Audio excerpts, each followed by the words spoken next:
높고 서울이 35.2도, 춘천 34.9도, 전주 34.7도 등 서쪽 내륙 지역을 중심으로 35도 안팎을 기록했습니다.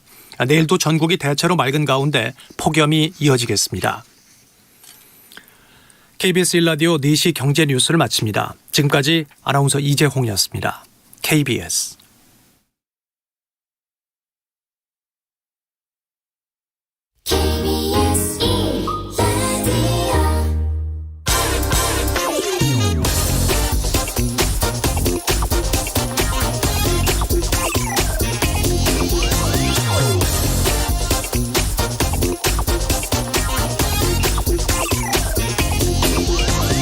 재건축 아파트에 집주인이 2년 실거주해야 한다는 규정 이거 삭제했더니 다시 전세 물량이 많아지고 전세값도 낮아졌다 이런 기사들 요즘 많이 보셨을 겁니다. 어제 KBS 김원장 기자라고 있지 않습니까? 그 KBS 김원장 기자가 그럼 그 집주인들은 어디서 살다가 왔다는 건가요? 라는 글을 올리면서 기자들이 좀 논리를 갖추라 이렇게 비판했습니다. 무슨 얘기냐면요. 대치동 음마아파트 집주인이 실거주하기 위해서 만약 들어왔다면 이 집주인은 그전에 또 다른 자기 소유의 집에 살다가 그걸 다른 사람에게 전세 주고 들어왔거나 아니면 남이 소유한 다른 집에 전세로 살다가 그 전세를 빼서 이 자신 소유의 음마아파트로 들어왔을 텐데 이 두 경우 모두 전체 그 전세 물량에는 차이가 발생할 수 없지 않느냐는 겁니다. 실거주 의무 때문에 전세 물량이 부족해지려면 그 집주인이 그 전까진 한강 공원에서 텐트 치고 살다가 들어왔거나 아니면 실거주 의무 기간만 채우기 위해서 세입자 내쫓고 빈집으로 놔둘 경우만 이거 가능하다는 얘기죠. 그러면서 음마 아파트에 2년도 살지 않은 집주인이 정말 옳다고 봐야 하느냐. 그 집이 진짜 꼭 정말 필요한 사람들이 줄 서 있는데 이 집주인은 그냥 투기로 이거 봐야 하는 거 아니냐. 이런 말로 끝을 맺었습니다. 안녕하십니까. 경제와 정의를 다잡는 홍반장, 저는 KBS 기자 홍사원입니다. 일라디오 이제 유튜브뿐 아니라 콩 앱으로도 보실 수 있습니다. 콩 앱 하단에 있는 캠코더 마크 이거 누르시면 됩니다. 자, 홍사원의 경제쇼 출발하겠습니다.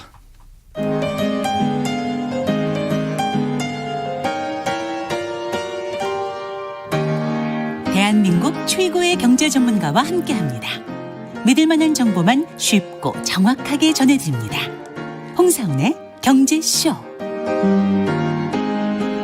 네, 오늘 미국 인플레와 미국 경기 상황 그리고 중국 같이 좀 알아보려고 하는데요. 먼저 그 전에 전국에 지금 폭염 상황 지속되고 있어서 이거 먼저 좀 알려드리겠습니다. 온열 질환 예방 위해서 외출 자제하시고 최대한 실내에 머무르고 또 물이나 이온 음료 자주 마셔야 됩니다. 통풍이 잘 되는 가벼운 옷 입으시기 바랍니다. 그리고 자택에 냉방기가 설치되어 있지 않은 경우에는 인근 무더위 쉼터 또 시원한 장소로 이동해서 더위를 피하고 외출 시에는 양산 쓰기를 꼭 생활하시기 바랍니다. 자, 본격적으로 오늘 미국 인플레 위험 가능성 그리고 미국 경제, 중국 경제 좀 알아보겠습니다. 오건영 신한은행 부부장 나오셨습니다. 안녕하세요. 네, 안녕하십니까. 요즘 휴가 중이시라면서요. 아닙니다. 네, 어제까지 휴가했습니다. 예. 네. 자, 이게 제가 요즘 미국 경기를 먼저 좀 말을 할게요. 왜냐하면 이게 미국 경기가 우리나라 경기에도 직접적인 영향을 주기 때문에 지금 우리가 그렇죠. 미국 경기에 관심을 두는 거잖아요. 네. 얼마 전까지만 해도 이 경제쇼에서도 많이 다뤘지만은 경기가 지금 회복 단계를 넘어서 지금 과열을 우려할 정도로 막 그랬었는데 요즘 보면은 이 미국 경기가 정말 이거 회복되는 거냐는 의구심이 막 든다라는 기사들도 네. 나오고 네. 그러거든요. 네. 어떻게 되는 겁니까 이거? 일단 특히 이제 성장에 대한 의구심이 좀 많이 나타나고 있는 것 같은데요. 성장에 대한 의구심이 이제 첫 번째 나타나는 포인트는 이런 겁니다. 그러니까 미국의 이제 소비가 얼마나 늘어나느냐가 되게 중요한 건데 미국의 소매 판매 지표가 생각보다 강하지가 않아요. 이번 달 같은 경우는 이제 예상보다는 높긴 했지만 이번 달에는 시장이 예상했었던 것보다는 조금 더 높게 나왔거든요. 근데 문제가 뭐냐면 지난달에 나왔던 수치가 하향 조정이 돼요. 그러니까 뭐냐면 지난달에 굉장히 좋았다라고 생각을 했는데 나쁘지 않았다고 생각했는데 더 나빠진 거죠. 나쁘지 않았다 정도에서 안 좋게 다시 수정이 됐고 지난달이 미안했어요. 이렇게 되는 거고 이번 달은 생각보다 좋게 나온 거죠. 근데 시장에서 바라보는 건 뭐냐면 이게 성장이라는 게 올해 1분기에 생각했었던 것처럼 쭉쭉 밀어 올려줘야 되는데 생각보다는 좀 덜한 거 아니냐. 이 성장이라는 게 특히 이제 미국의 강력한 소비에 기인한 바가 커야 되는데 예. 미국의 소비가 생각보다는 좀 나쁘다는 말씀은 아닙니다. 생각보다는 좀 덜한 거 아니냐 이제 이런 얘기들이 나오고요. 예. 미국에 보면은 되게 중요한 지표 중에 하나가 이제 GDP 나우라는 지표가 있어요. GDP 나우. 예, 그게 이제 애틀랜타 연준에서 이제 만드는 자료인데 예. 이게 이제 GDP라는 게 어떻게 되냐면 GDP 지표라는 거는 분기별로 GDP 지표가 나오거든요. 예. 근데 그러면은 예를 들어 1분기면 1월부터 3월까지의 경제 활동을 갖다가 총괄해가지고 예. 이제 발표를 하다 보니까 예. 늦게 발표가 됩니다. 그래서 1분기 GDP가 언제 발표가 되냐면 1월부터 3월까지 다 정리한 다음에 4월 말에 처음 발표가 되는데 예. 얘를 뭐라고 하냐면 추정치라고 해요. 요건 이제 추정치라고 딱 발표를 하거든요. 예. 근데 추정치지 않습니까? 추정이라는 건 뭐냐면 한 달, 이제 3개월치를 한 달 동안 급하게 해가지고 요 정도 됐을 것 같아라면서 추정을 한 거죠. 그런 다음에 그 다음 예. 달 말인 5월 말에 예. 잠정치라는 걸 한 번 더 발표합니다. 수정을 한 번 더 하죠. 1월부터 3월 달까지 한 거를. 그렇죠. 그런 다음에 실제로는요. 예. 6월 말에 2분기 말이 되어서야 1분기 GDP의 확정치가 발표가 됩니다. 그러니까 1분기가 끝나고 나면 예. 4월 말에 추정치, 5월 말에 잠정치, 6월 말에 확정치가 나오는 거죠. 예. 그러니까 다들 뭐라고 이제 저처럼 이제 매크로 경제를 봐야 되는 사람 입장에서는 이건 의미가 없다. 왜냐하면 날씨로 따지면은 3개월 전 날씨잖아요. 그렇죠. 3개월 전 날씨가 궁금하진 않거든요. 그렇죠. 굉장히 중요한 데이터인 건 팩트지만. 예. 그래서 이건 너무 후행적이다라고 해서 예. 이런 궁금증을 답하기 위해서 애틀랜타 연준에서요. 실시간은 아니고 아하. 일주일 단위로 예. 지금 현재 지표들 봤을 때 보통 GDP가 이렇게 나와라고 아하. 해가지고 발표하는 게 예. 애틀랜타 연준의 GDP 나우로 나우. 굉장히 유명한 지표가 예. 있어요. 그게 이제 일주일 단위로 나오는데 예. 그게 지난 5월 달에는 어느 정도까지 끌어올렸냐면 예. 미국 GDP가 2분기 GDP가 약 13% 정도 성장할 것 같다. 이 얘기까지 나왔어요. 연율로. 그러면 예. 이제 그 얘기는 뭐냐면 분기에 성장한 거 곱하기 4를 하면 예. 연율이니까 그렇죠. 분기는 3개월이고 예. 13% 정도가 나온다고 봤는데 와 이게 최근에 보니까 7.5까지 떨어진 거죠. 13%가 예, 그러니까 뭐냐면 반토막 났네. 예, 그렇죠. 그러니까 예. 성장이 나쁘다는 게 아니라 예. 13%면 정말 메가 히트고요. 예. 7.5만 해도 굉장히 서프라이즈인데 그렇죠. 아하. 시장이 처음에 생각했던 것보단 이런 느낌을 줄 수 있다는 얘기죠. 그래서 이 미국의 성장이라는 것 자체 여기에 대한 기대감이 조금은 좀 수그러드는 거 아니냐라는 게 이제 첫 번째고요. 예. 두 번째는 뭐냐면 실제로 경기 부양책이 집중됐던 때가 언제냐면 1월 달에 이게 개인별로 $600씩 찔러줬고요. 그렇죠. 3월 달에 예. $1,400씩 줬습니다. 예. 그러면 얘네들의 소비 부양 효과가 4, 5, 6월에 붙게 되고요. 예. 그다음에 백신 효과가 있었죠. 예. 백신의 보급이 시작이 되면서 사실상 경기 재개 그러니까 결국에는 이제 백신으로 인해서 다시 한 경제 활동이 정상화된다는 기대감이 4, 5, 6월에 굉장히 강력한 보복 소비를 만들어냈잖아요.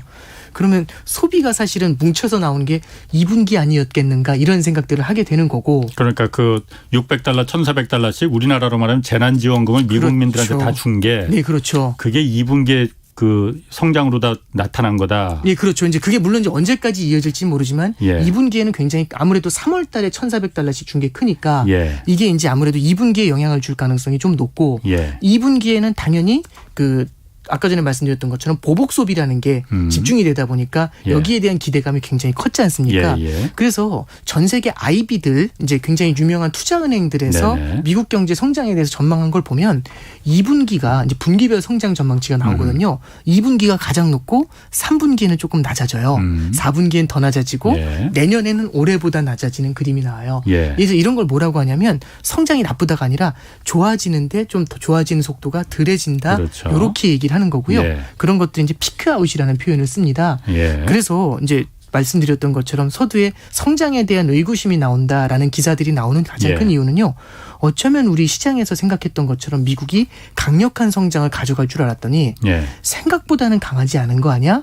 라는 의구심이 지금 하나씩 나타나고 있는 거죠. 예. 그게 소매 판매 지표에서도 나타나고 예. 그럼 만약에 이 부양책의 효과가 좀 더 사라지게 된다면 아하. 그렇게 사그러드는 올해 하반기로 가면 갈수록 조금 더 이 소비라는 미국의 소비라는 것 자체가 조금 더 둔화되는 것 아닐까 이제 이런 의구심을 이제 갖게 된다라고 볼 수 있는 거겠죠. 그래서 그러면은 그 지난달 미국 소비자 물가지수도 네. 예상보다 그렇게 확 튀었는데도 네.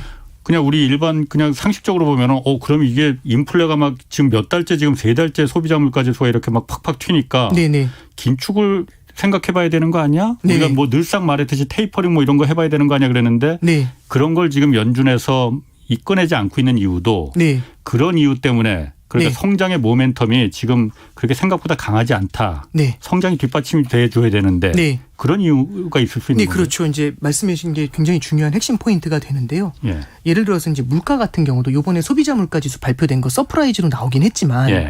이번에도 당연히 똑같은 얘기가 나온 게 반복적으로 이제는 좀 많은 분들이 좀 지겹다는 생각이 드실 정도가 약간 뭐냐면 그래요. 예, 중고차 가격이 차지하는 비중이 3분의 1을 설명했다라는 기사가 일단 첫 번째 예. 포인트가 됐고요. 네네.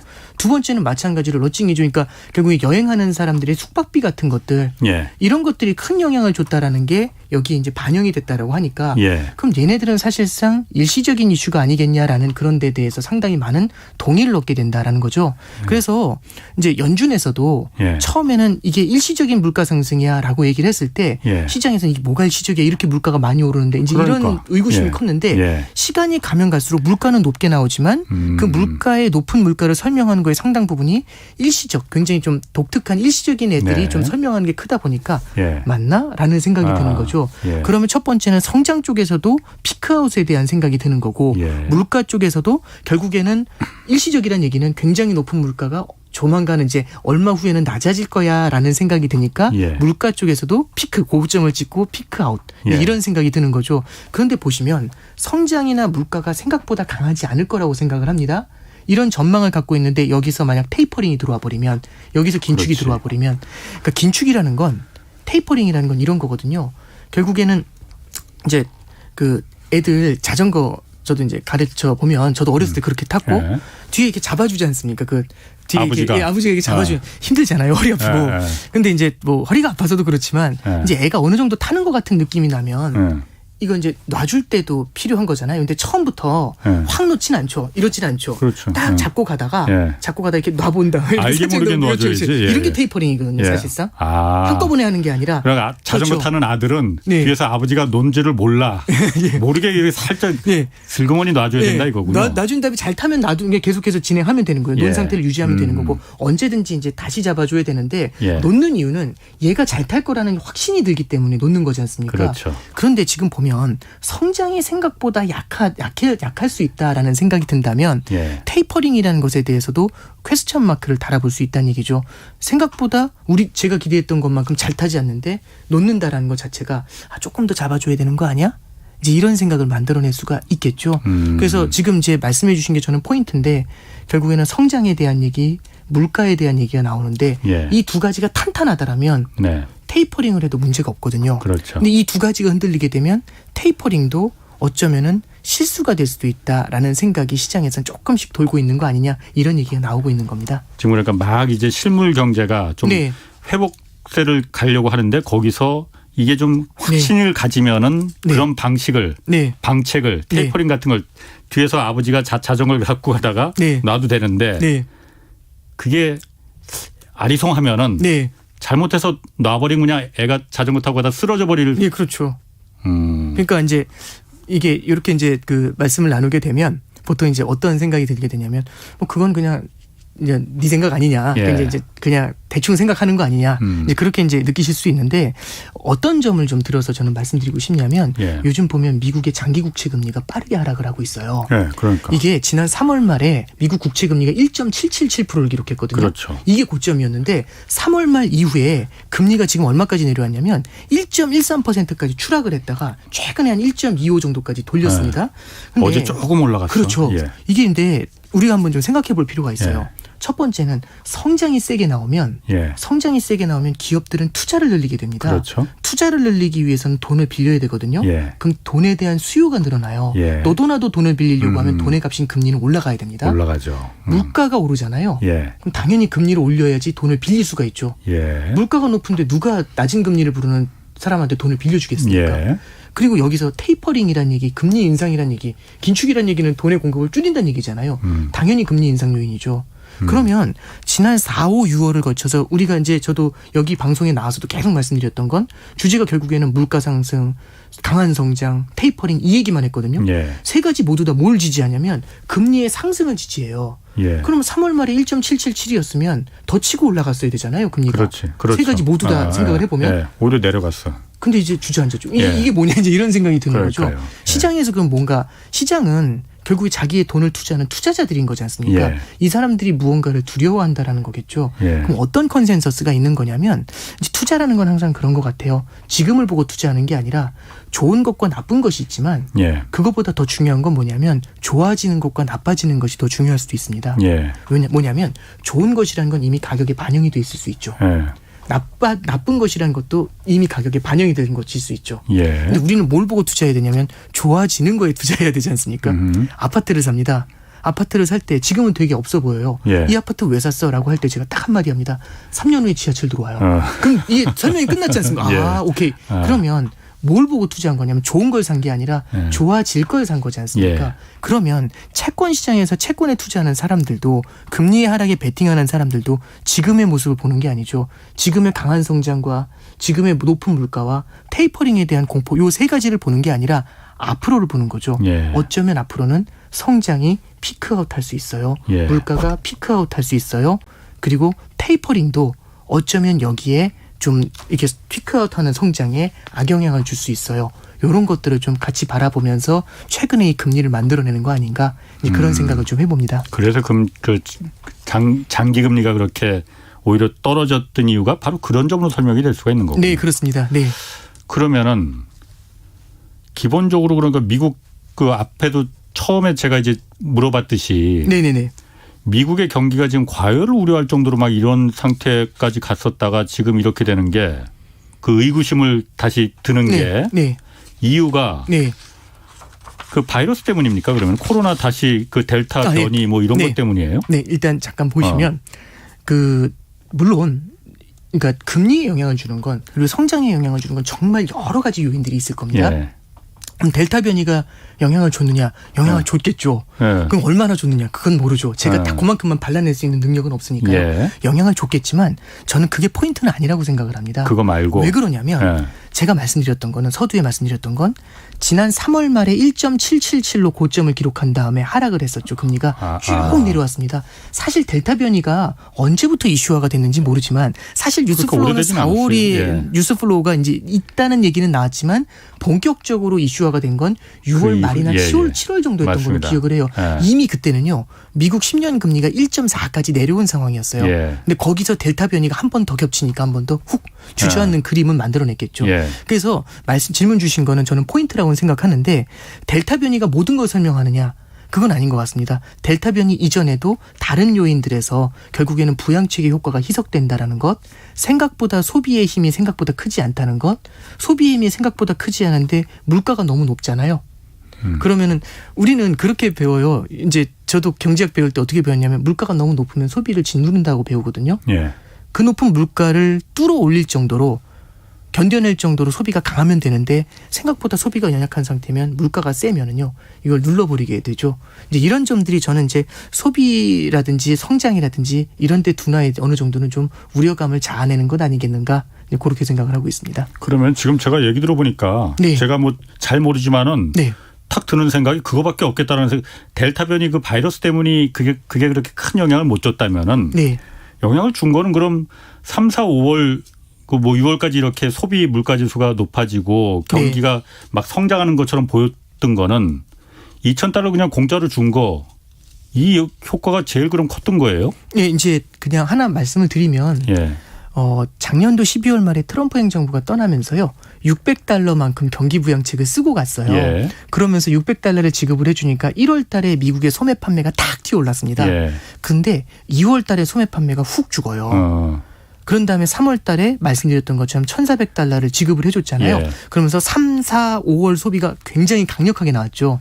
그러니까 이제 뭐냐면 물론 여기서 여러 가지 아까 전에 말씀드렸던 것처럼 소비에 영향을 주는 것도 예. 굉장히 여러 가지가 있을 겁니다. 예. 그런데 직접적으로 큰 금액의 돈을 갖다가 지급해 줬다라는 것 이런 것들은 부양책에 상당히 큰 기대감을 만들어내고요. 예. 하나 더 말씀드리면 추가 부양책에 대한 기대감도 분명히 있었거든요. 예. 근데 추가 부양책이 지금 의회에서 조금씩 좀 늦어지는 모양새입니다. 예. 근데 이제 이런 점들을 좀 같이 감안을 하게 되면은 그러니까 당장 성장이 막 주저앉는다 이런 말씀을 드리는 게 아니라 예. 이 부양책의 효과가 떨어지면 떨어질수록 어쩌면 2분기 굉장히 강했던 그 성장보다 3분기의 성장은 다소 좀 약하지 않겠는가.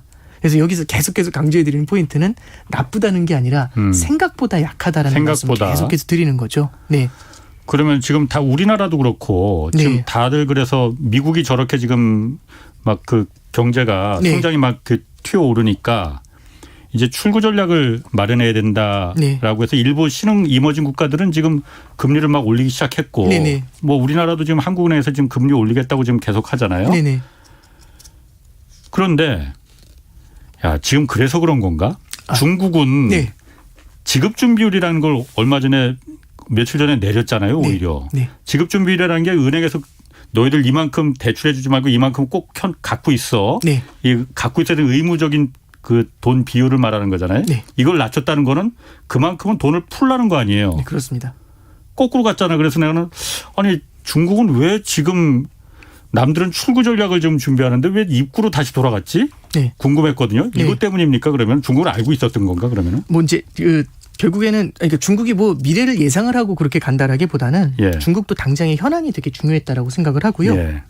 일단 몇 가지를 좀 설명을 드리면 중국이 혼자 이제 다른 방향으로 가고 있다라고 생각을 하실 수 있는데 예. 중국은 전 세계에서 가장 빠르게 출구 전략을 썼던 국가입니다. 예. 그래서 거기에 들어가기 전에 신흥국에서 했었던 금리 인상에 대해서 설명을 해드리면 예. 저는 이게 학습 효과라고 생각을 해요. 예. 야구 경기를 보면 예.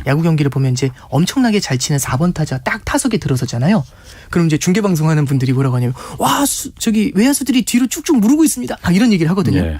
그 얘기는 뭐냐면 이 사람이 잘 칠 거라는 걸 아니까 예. 앞에 붙으면 안 되죠. 그렇죠. 뒤쪽으로 최대한 물러나야지 멀리 치는 걸 잡을 거지 않습니까? 예. 아 외야수들이 엄청 뒤로 물릅니다. 아 무섭긴 무섭네요. 이런 얘기를 해요. 예. 예. 이 얘기는 뭐냐면 이 선수가 잘 친다는 걸 멀리 친다는 걸 알고 있는 거지 않습니까? 예. 학습 효과입니다. 예. 그러면 여기서 이제 이런 생각을 해볼 수가 있죠.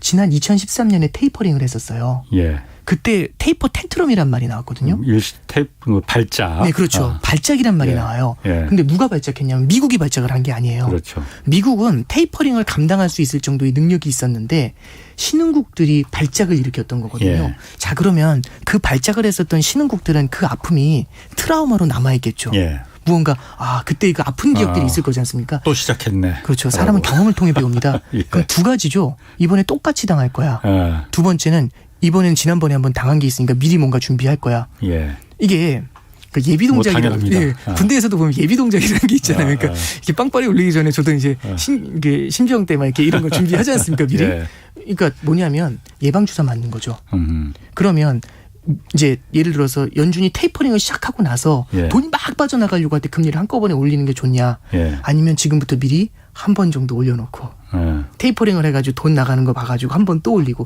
그러니까 한 번씩 이렇게 금리 인상이라는 것도 한 번에 훅 올려가지고 막느냐, 아니면은 미리 예방 주사 맞고 예. 예방 주사 맞고 예방 주사 맞고 이게 낫느냐라고 할 때 신흥국들은 저는 후자를 선택하고 있다라고 생각을 해요. 그래서 신흥국에서 지금 금리 인상을 하는 이유는 미국의 테이퍼링이라든지 그 아픈 상흔에 대한 대비책도 일정 부분은 그 이유 중에 하나가 아닌가 좀 생각을 하고요.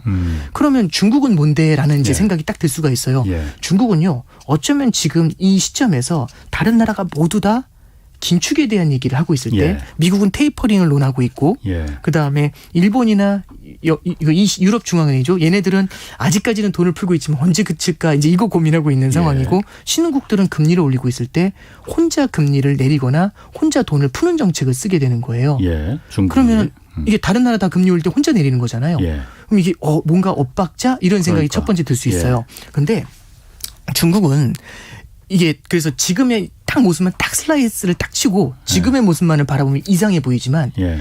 이 그동안 흘러왔었던 모습을 보면 조금 이해가 되는 건, 과거의 모습. 그렇죠. 작년도 2월, 3월에 중국은 코로나로 인해서 제일 먼저 흔들렸고요. 전 세계에서. 예. 발원지다 보니까 제일 먼저 흔들렸죠. 예. 그런 다음에 코로나에서 제일 먼저 벗어났어요. 그렇죠. 그래서 중국의 경기는 작년도 2분기 말 3분기부터 꽤 빠르게 돌아섰고요. 예. 중국은 작년도 3분기 중후반부터 더 이상 돈을 마구잡이로 뿌리는 행동을 하지 않겠다라는 선언을 해버려요. 예. 이게 이제 중국이 썼었던 가장 핵심적인 그 선언이었거든요.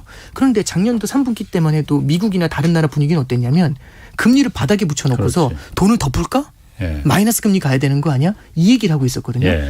다른 나라 다 돈 풀 때 혼자 긴축을 하고 있었죠. 혼자 긴축이라는 표현은 그렇고 더 풀지 않고 있었던 예. 거죠. 근데 이제는 다른 나라를 긴축을 할 때 뭔가 새로운 방향을 좀 고민하고 있는 거죠. 예. 그러면 저는 첫 번째 우리가 좀 바라봐야 될 거는 중국은 코로나 이후의 회복을 제일 먼저 경험해 본 나라예요. 근데 코로나 이후의 회복을 경험해 봤는데 그래서 작년도 12월 달 뉴스 플로우를 보시잖아요. 예. 중국 관련 뉴스 중에서 제일 많이 나오는 게 보복 소비라는 단어가 제일 먼저 나와요. 예. 전 세계에서 보복 소비가 제일 빨리 나왔었겠죠. 그런데 5월 달부터 뉴스 플로우를 보시면은요.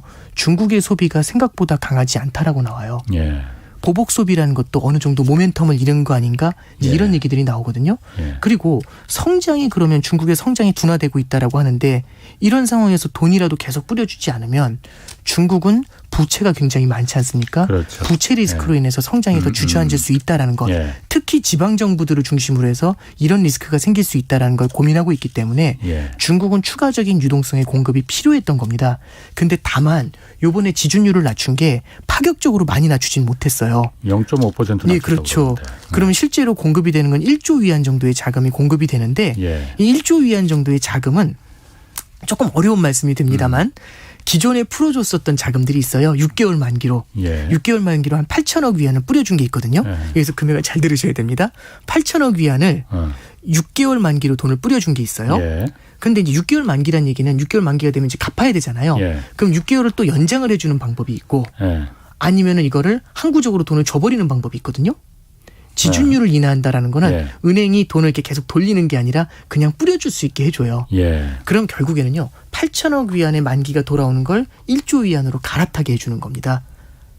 이 얘기가 좀 어려운데 8천억 위안의 6개월 만기 대출을 예. 그냥 이렇게 만기가 별도로 없는 대출로 1조짜리 대출로 아. 바꿔준 거죠. 실제로 시장에 투입된 금액은 2천억 위안 정도의 금액이 투입이 된 거예요. 그래서 중국도 마구잡이로 돈을 푸는 건 아니고 예. 아 이거 조금 풀어놔야겠다라는 생각이 들었기 때문에 예. 지준율을 낮춰서 풀어준 거고요.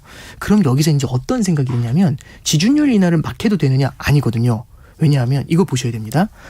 우리나라 금리는 높은데 네. 우리는 금리를 올리려고 하는데 저쪽은 금리를 낮추려고 해요. 예. 그럼 어떤 일이 벌어지냐면 돈이 자금이 다 빠져나가죠. 예. 그래서 중국에서도 자본 유출이 되게 위험하거든요. 아하. 이런 적이 한 번 있었어요. 예. 2014년 15년에 미국은 금리를 올리려고 했거든요. 예. 근데 중국에서는 중국몽이라는 걸 선언을 하면서 예. 중국의 내수 성장을 부추기기 위해서 금리를 인하합니다. 예. 그러면 미국은 금리를 인상하려고 카드를 만지작 하는데 중국은 금리를 인하하죠. 예. 그럼 어떤 일이 벌어지냐면 중국에서 자금이 빠져나가겠죠. 그래서 2015년도 16년도에 중국에서 자본 유출 우려가 굉장히 크게 부각이 됩니다. 예. 부채가 심각하게 많은 상태에서 돈까지 빠져나가면 그게 중국 경제에는 굉장히 큰 충격으로 다가올 수 예. 있죠. 그래서 15년도 8월, 16년도 1월에 뉴스를 한번 쭉 보시잖아요. 중국 위기설이 굉장히 많았고요. 그때를 우리는 중국의 부채 위기 기간이다라고 이제 그렇게 기억을 좀 하고 있어요. 예. 그래서 지준율을 인하한다라는 건요. 지준율을 인하해 가지고 돈을 뿌리게 되죠. 그러면 위안화의 공급이 늘어납니다. 위안화의 공급이 늘어나면은 위안화의 가치가 떨어지게 되겠죠. 예. 위안화의 가치가 떨어지게 되면은 투자자들이 이게 위안화를 사서 들어왔던 투자자들 입장에서는 불안하니까 예. 빠져나가고 싶은 의도를 좀 많이 보이게 예, 예. 돼요. 그럼 자금 유출이 이제 빨라질 수가 있습니다. 예. 그러면 여기서 이제 굉장히 어려운 게임을 해야 되는 거죠. 그러니까 결국에는 시중에 유동성이 부족하니까 위안화를 공급은 해줘야 되는데 그렇지. 다른 나라가 다 금리를 올리려고 하는데 혼자 돈을 뿌리면 돈이 이게 자본 유출이 일어날 수가 있잖아요. 그래서 자본 유출이 일어나지도 않으면서 자본 유출이 일어나지도 않으면서 무언가 시중에 돈은 공급을 해줄 수 있는 그런 이제 뭐랄까요 좀 굉장히 소심한 그러니까 그런 이제 굉장히 좀 아주 세밀한 정책을 써야 되는 겁니다. 그래서 지준율을 일부 인하하면서 유동성을 풀어주는 정책 이렇게 쓰고 있는 거죠. 이건 뒤집어 말하면 중국의 부채 리스크가 생각보다 부담이 좀 크다라는 거고요. 중국 당국도 중국의 성장에 대해서 약간의 의구심은 갖고 있는 것 같다. 이렇게 해석은 할 수가 있을 것 그럼 같습니다. 중국도 마찬가지고 미국도 마찬가지고 네. 성장이 생각했던 것보다 성장을 꼬꾸라지는 건 아니지만은 네. 생각보다 지금 그렇게 크지 않을 거다라고 지금 보는 거잖아요. 네. 그럼 한국으로 돌아와서 네. 우리는 어떻게 하는 게 낫습니까? 지금 그러면은 네. 지금 우리도 지금 출구 전략을 지금 그 논하고 있고 너도 나도 지금 다 이제 코로나 긴 터널의 끝이 보인다라고 했을 때 지금 이제 델타 바이러스가 터지면서 네. 뭐 스텝이 꼬였다고 해야 될까요? 네네. 뭐 그런 얘기가 있잖아요. 네네. 앞으로 우리는 그러면은 지금 미국과 중국이 저렇게 가는데 네네. 우리는 어떤 방향으로 좀 가야 됩니까 그러면은? 이게 뭐 제가 정책을 다 이렇게 조언을 해드리는 거는 좀 쉽지는 않겠지만 우리 이제 다른 것들보다도 이건 좀 바라볼 필요가 있는 것 같아요. 그러니까 우리가 이제 낙관론이 굉장히 강했지 않습니까? 예. 근데 우리가 좀 바라봐야 될 거는 첫 번째는 이런 겁니다. 우리나라는 수출에 대한 성장의 의존도가 좀 높은 편이에요. 예. 참고로 하나 말씀을 드리면 호주 같은 경우는 호주도 마찬가지로 원자재의 수출이 높은 편에 속하고 중국 경제 의존도가 높은 편이거든요. 예. 근데 최근에 보면은 호주 같은 경우도 이제 델타 변이까지 확산이 되고 예. 그런 다음에 원자재 가격도 조금 주춤하다 보니까 호주 같은 경우도 경기 부양을 이제 긴축으로 전환하려다가 조금 더 늦춰야 되는 거 아니야? 라는 얘기들을 좀 하고 있습니다. 예. 그러니까 결국에는 전 세계에서 굉장히 중요한 성장을 담당하는 두 축이죠. G2라고 하는데 보면은 중국의 성장이 둔화될 우려, 미국의 성장이 둔화될 우려. 이 두 가지에서 만약 성장 둔화 우려가 나타나게 예. 되면은 결국에는 수출로 성장하는 국가들 같은 경우는 어려움을 겪을 그러네. 수가 있어요. 예. 그래서 이제 그런 면에서 지금 우리나라 이제 정부에서도 예. 추경에 대해서도 진지하게 이제 고민을 하고 있는 거고요.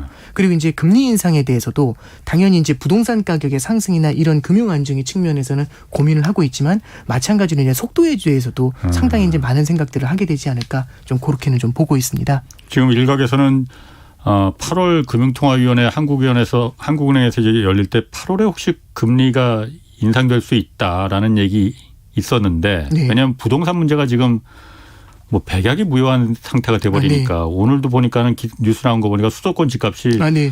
뭐 사상 최대로 지금 1분기에 올랐다고 그러더라고요. 네네.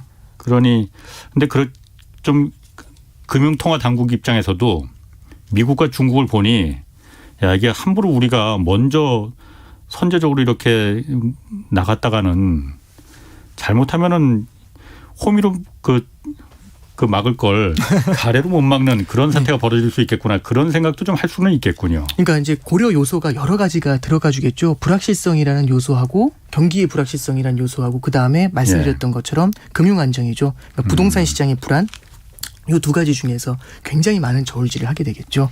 아마 얘기하면 고민하는 포인트가 될 겁니다. 그럼 부부장님 생각에는 네. 일단 미국 같은 경우에 네. 뭐 테이퍼링이나 금리 인상이나 이런 부분이 뭐 연준에서는 지금 계속 어쨌든 타임티 당길 생각 없다고 지금 하고 있는 것 같아요. 네네. 언제로 좀 그런 예상을 좀 하고 계십니까? 일단 먼저 첫 번째는 테이퍼링에 대한 타이밍에 대해서 예. 최근에 나오는 뉴스를 좀 간단하게 말씀을 드리면 예. 첫 번째는 호주 쪽을 먼저 말씀드릴게요. 예. 호주가 지난달에 발표를 뭐라고 했냐면 9월부터 테이퍼링을 하겠다고 했거든요. 호주도 양적 완화를 하고 있어요.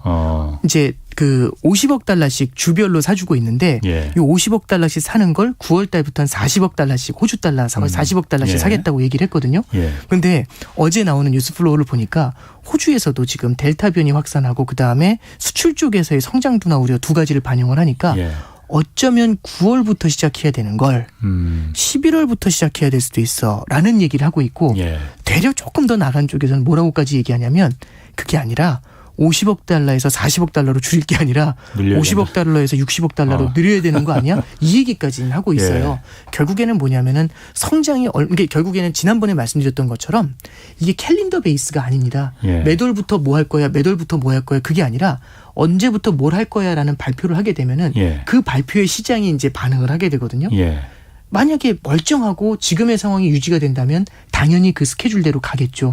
근데 그게 아니라면은 스케줄에 변화가 생길 수가 있겠죠. 호주 같은 경우가 대표적인 케이스라고 보면 되고요. 그럼 이제 미국 연준에서도 최근에 하고 있는 얘기가 뭐냐면은 연준에서도 계속해서 테이퍼링을 앞당겨야 된다 이런 얘기들을 하진 않아요. 그리고 이제 그래서 적절한 순간에 테이퍼링을 하는 게 굉장히 중요할 것 같다라는 얘기를 하고요. 그다음에 이제 두 번째 나오는 얘기는 연준에서 나오는 얘기가 아니라 시장 참여자들 사이에서도 테이퍼링을 서두른다라는 얘기가 어쩌면 실수가 될 수도 있겠어. 성장이 이렇게 둔화되는 모습이 생각보다 강하지 않다면 이런 얘기들이 좀 나오고 있는 게 사실입니다.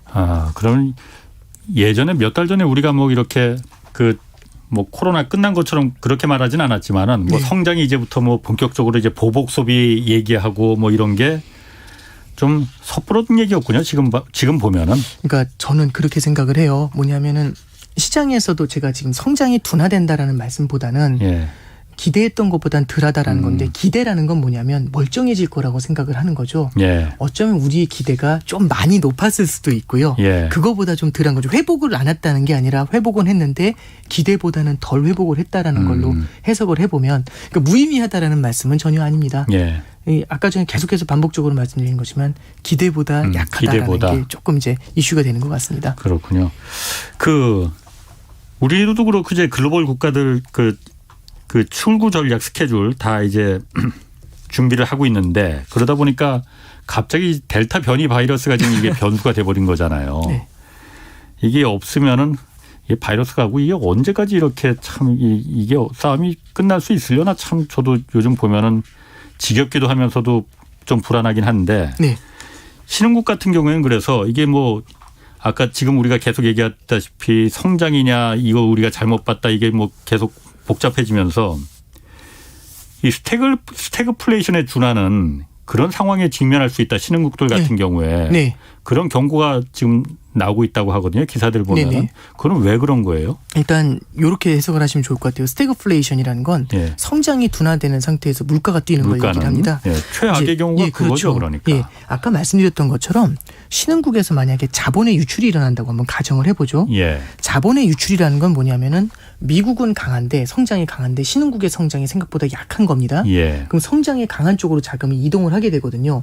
그럼 돈이 쫙 빠져나가지 않습니까? 예. 그럼 신흥국에 있는 자산을 팔고 신흥국에 있는 자산을 팔고 받은 신흥국 통화가 있죠. 그걸 예. 다 팔고 달러를 사서 나갑니다. 그렇지. 예. 그럼 신흥국의 통화는 약세를 기록하게 되겠죠. 예. 신흥국 통화가 약세를 기록하게 되면은 수입 물가가 겁나게 뛰게 됩니다. 음. 이게 이제 문제가 돼요. 예. 그럼 수입 물가가 엄청나게 뛰어오르게 되면은 물가 상승 물가가. 우려가 생기죠. 아. 근데 우리는 배울 때 뭐라고 배우냐면 성장이 좋아야 물가가 오른다고 배우죠. 예, 예. 그런데요. 성장은 주저앉아 있습니다. 아. 신흥국의 성장은 약하다는 말씀드렸고 예, 예. 물가도 뛰고 자본 유출까지 일어나니까 자산 가격이 떨어진다는 얘기는 물가를 더 짓누르게 되는 거죠. 예. 그러면 성장은 굉장히 약한데 물가는 높은 이른바 이제 스태그플레이션 현상이 나타나게 되는 거고요. 예. 그래서 지금 사실상 신흥국들 보면 성장이 뚜렷하지 않은데 뭐 디플레이션 압력이 높다. 이거는 선진국의 얘기고요. 신흥국 중에서는 물가 상승 압력 때문에 고전하는 나라들이 많습니다.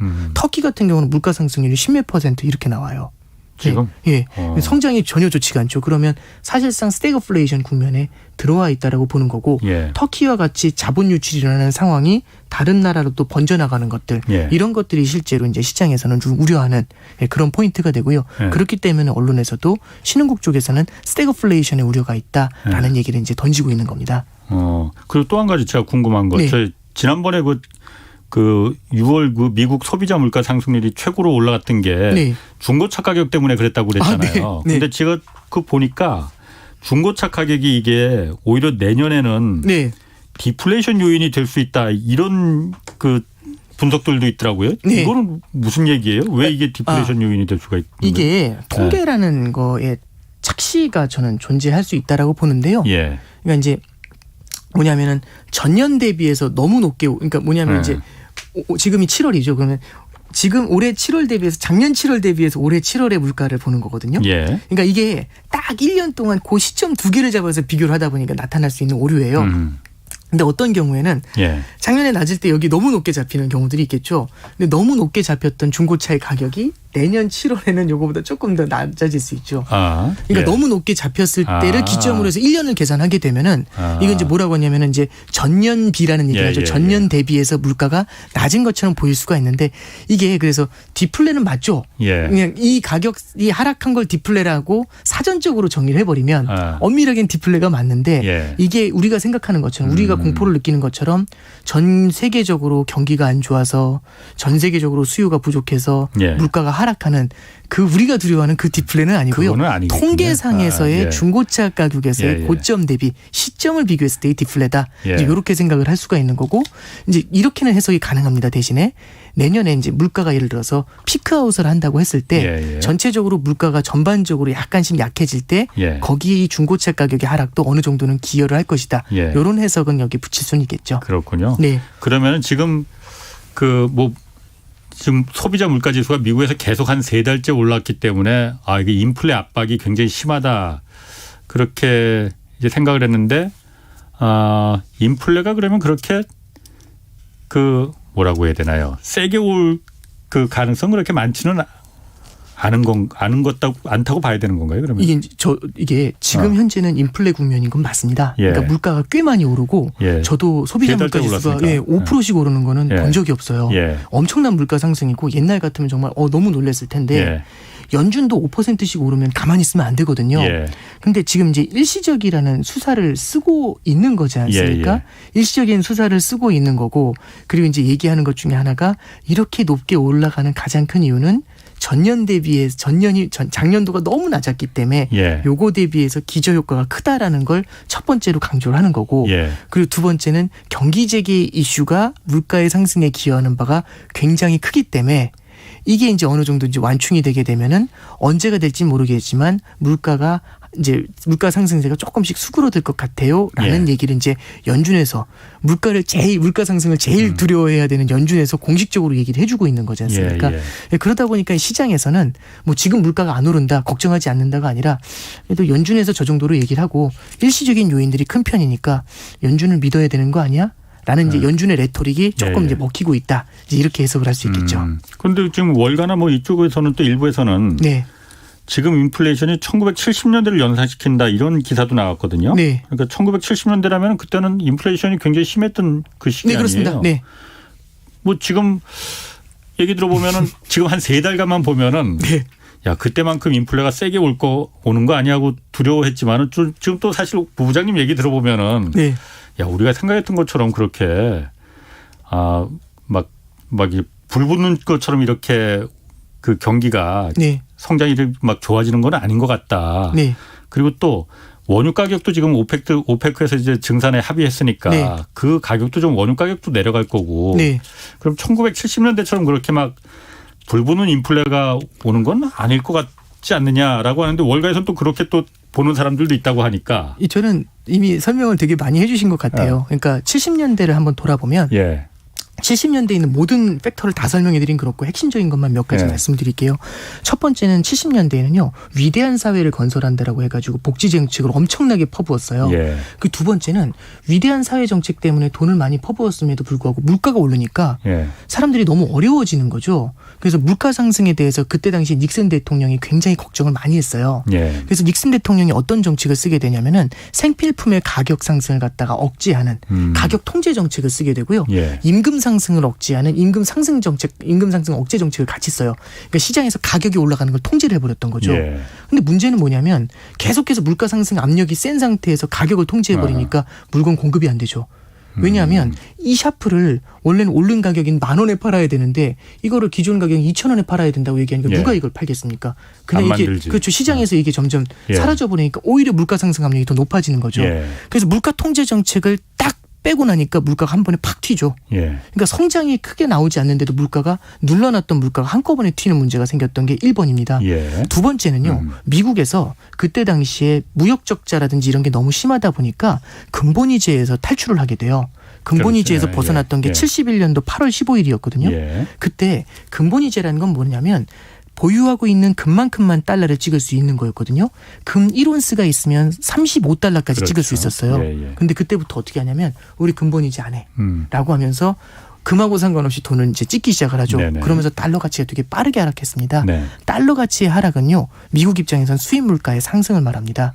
그럼 첫 번째는 이제 가격 억제 정책이 만들어냈었던 가격의 왜곡 1번. 예. 두 번째는 달러 공급이 늘어나면서 나타난 달러의 약세와 수입 물가의 상승. 요게 2번이죠. 예. 그다음에 세 번째는 그때 이제 이스라엘하고 아랍하고 이제 4차 전쟁을 하고 난 다음에 이제 아랍하고 이제 미국하고의 관계도 좀 틀어지게 돼요. 예. 제가 뭐 중동 역사를 말씀드릴 자리는 아니니까 예. 이게 틀어지게 되면서 아랍 세계에서는 금수 조치를 취하게 되거든요. 그래서 원유의 공급을 갖다가 꽁꽁 묶어버리는 정책을 예. 쓰게 됩니다. 예. 이걸 우리는 석유 파동이라고 기억을 오일 하죠. 쇼크. 예. 그러면서 원유의 공급 자체가 묶여버리니까 예. 그러면은 원유 가격이 그때 제 기억에 72년도 73년도에 원유 가격이요.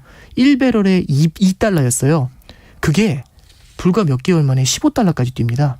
그럼 지금이야 뭐 원유 가격 15달러면 싸다고 생각하면 아니거든요. 예. 그리고 급기야는 79년도에는 45달러까지 갑니다. 2달러가 45달러면 엄청난 거죠. 예. 이제 정리해서 말씀드리면 70년대에는 그때의 특수 요인들이 남아있는 건데 예. 지금 같은 경우는 사실 아까 말씀해 주셨던 것처럼 오펙이 뭐 금수 조치를 취할 정도로 원유 수출을 안 할 정도가 아니라 오히려 유가가 올라오면 오히려 공급을 늘리려는 정책을 쓰려는 그런 게 이제 첫 번째 있는 예. 거고요. 두 번째는 가격 통제 정책을 쓰거나 그런 케이스하고는 조금은 좀 다른 것 같아요. 물론 부양책을 강하게 쓰고 있는 건 맞지만 예. 그때하고는 조금 차별화되는 부분이 있고 이런 점들을 감안해서 파월 의장도 얼마 전 의회에서 뭐라고 얘기를 하냐면 70년대식의 인플레이션 가능성은 매우 낮다 이렇게 얘기를 직접 해요. 이 얘기를 했다는 얘기는 뭐냐면 예. 그 얘기를 본인도 들었으니까 의회에서 이 얘기에 예. 대해서는 분명히 못을 예. 박아야 된다고 생각을 한 거죠. 예, 예. 70년대식의 인플레이션 가능성은 낮다라고 파월 의장도 이제 연거푸 이제 얘기를 했었던 예. 그런 그 케이스가 있습니다. 그렇군요. 자, 그러면 어쨌든 국내에서도 우리나라도 금리가 곧 오를 거예요. 네. 금리가 안 오를 수는 없는 거 아니에요, 지금. 네. 금리를 지금 상태에서 안 올릴 수는 없는 상태인 것 같은데 금리가 올리는 시기에 투자할 때 레버리지 투자는 위험하다. 뭐 당연한 것 같아요. 그러니까 빚내서 네네. 투자하는 게 위험하다는 거잖아요. 그러니까 네네. 뭐 그래서 그게 어느 정도나 좀 그렇다고 해도 금리가 올라가는 금리의 그 부담보다 수익성이 훨씬 좋다면은 네. 빚내서라도 당연히 주식 투자하고 부동산 투자하고 이런 사람들 나올 거 아닙니까? 네네. 그런데 지금은 어느 정도라고 판단을 해야 되나요, 지금? 저는 이제 뭐 지금의 자산 가격이 뭐 높은 레벨이다 이걸 제가 판단해서 말씀드리는 건 좀 어려울 것 같고요. 예. 이렇게 좀 설명을 드릴게요. 그러니까 제일 무서운 건요. 예를 네. 들어서 제가 빚을 내서 뭐 집을 산다거나 할 때 큰 빚을 냅니다. 그럼 저한테 바로 그 얘기 하실 거예요. 지금이야 금리가 낮지만 예. 나중에 금리가 올라가면 그렇죠. 어떡할 건데 이런 얘기 하실 예. 거거든요. 그럼 이제 팔랑귀인 저는 겁이 나가지고 투자를 못 하겠죠. 그런데 이런 얘기를 듣습니다. 지난 20년 동안 금리는 계속 내려오기만 했어요. 이러는 거죠. 예. 그럼 제 마음속에 이제 그 조언을 해주실 때 딱 마음속에 어떤 생각이 드냐면 금리 안 올라요. 이렇게 되죠. 그러니까 어떤 게 제일 무서운 거냐면 저금리도 무섭지만 예. 저금리가 장기화될 거라는 합리적인 기대가 투자자들의 마음속에 들어오는 게 더 무서운 겁니다. 금리가 올라가지 않을 거라고 생각하면 투자를 편하게 할 수가 있거든요. 예. 그러면 여기서 어떤 시그널을 주는 게 좋냐면은 금리가 올라갈 수도 있다라는 시그널을 주는 것도 되게 중요한 포인트가 돼요. 예. 그러면 올라가지 않을 거라고 생각했는데 꿈틀대기 시작을 하죠. 그럼 어떨까요? 투자하는 주체들. 물론 이제 그게 무조건 그렇게 된다라는 생각보다는 이게 실제로 올라가지 않을 줄 알았는데 조금씩 꿈틀대기 시작하면은 긴장을 하는 마음이 생길 수가 있겠죠. 예. 약간씩의 투자 심리 이런 쪽에 대해서 약간의 경계감을 줄 수는 있고요. 예. 여기에 대해서 후속타를 어떻게 날릴 거라는 메시지를 주는 것도 마찬가지로는 투자 심리에는 영향을 줄 수가 있습니다. 그럼 이제 정리해서 말씀드리면 투자라는 거는 내가 산 걸 뒤에서도 계속 누군가 사줘야 되는 거잖아요. 그렇죠. 근데 새롭게 살려고 하는 사람들이 부담을 느끼게 만드는 요인이 될 수가 있어요. 새롭게 그래서 살려는 사람들이 0.25%의 금리 인상이 무섭다. 이게 뭐 어떤 그렇죠. 부담을 주느냐. 이거는 물론 경제 전반에는 예. 어느 정도의 부담을 주는 건 맞겠지만 예. 이제 이렇게 생각하시는 분들도 있어요. 그거 올라서 뭐 이렇게 생각하시는 그러니까. 분들이 있거든요. 근데 0.5나 예. 0.75나 뭐 그게 그거지 네. 뭐. 금리가 조금 올랐다라는 것보다도 예. 계속해서 내려갈 줄 알았던 방향성을 트는 시그널을 줬다라는 게 그 예. 시그널을 주려고 한다는 게 지금 중앙은행에서도 생각하고 있는 포인트가 아닐까 생각하고요. 예. 그럼 이제 투자 심리의 변화를 만약 만들어내게 된다면 만들어낼지는 모르겠지만 예. 만들어내게 된다라면은 계속해서 자산 가격이 올라갈 것이다라는 이런 생각에도 약간의 이제 변화를 줄 수도 있죠. 그렇기 때문에 이럴 때 방금 전에 질문 주셨던 것처럼 레버리지 투자, 영끌 투자 이런 거는 좀 경계를 해야 된다. 이런 시그널이 나올 때에는 이제 그런 말씀 드리고 있는 겁니다. 그렇군요. 그 분산 투자 그래서 중요하다 항상 강조하시잖아요. 네. 분산 투자라는 게 뭡니까? 그리고 원칙은 어떤 거 네. 어떻게 해야 되는 거예요? 네, 이제 저는 이제 분산 투자 말씀드릴 때 이게 방송 같은 데 나와서 분산 투자 얘기하면 또 뻔한 얘기 한다. 이제 이 분위기가 되게 많이 형성이 돼요. 저도 동의하고요. 예. 저도 분산 투자라는 얘기 들을 때 답 없다. 계란을 한 바구니에 담지 마라. 네, 그렇죠. 근데 이제 사실 분산 투자를 말씀드린 이유는 모르기 때문에 분산 투자를 하는 거거든요. 예. 앞으로 어떤 일이 벌어질지 모르니까. 네. 다만 이렇게 될 확률이 높을 것 같아. 예. 주식이 오를 확률이 조금 더 높을 것 같다라고 하면은 주식의 비중을 조금 더 담아가는 게 되게 필요할 것 같아요. 예.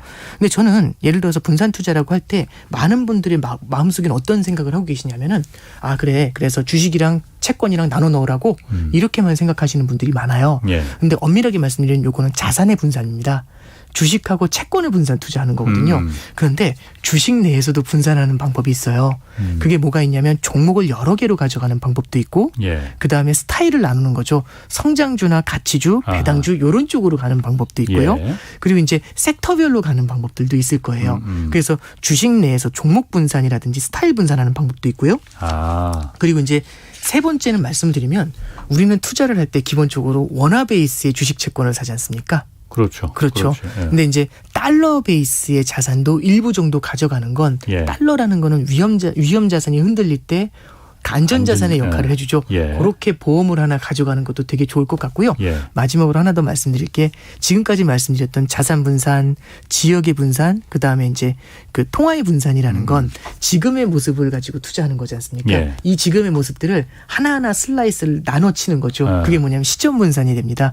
어려운 말로 세 글자로 적립식이라고 하죠. 그래서 적립식으로 분산 투자를 하게 되면 예. 이 네 가지 분산을 이제 효율적으로 진행할 수 있는 방법을 찾으시지 않을까 이제 그렇게 생각을 합니다. 예. 아이고, 어쩜 그렇게 말씀을 잘하십니까? 아닙니다. 예. 지금까지 오건영 신한은행 부부장 함께했습니다. 고맙습니다. 네, 감사합니다.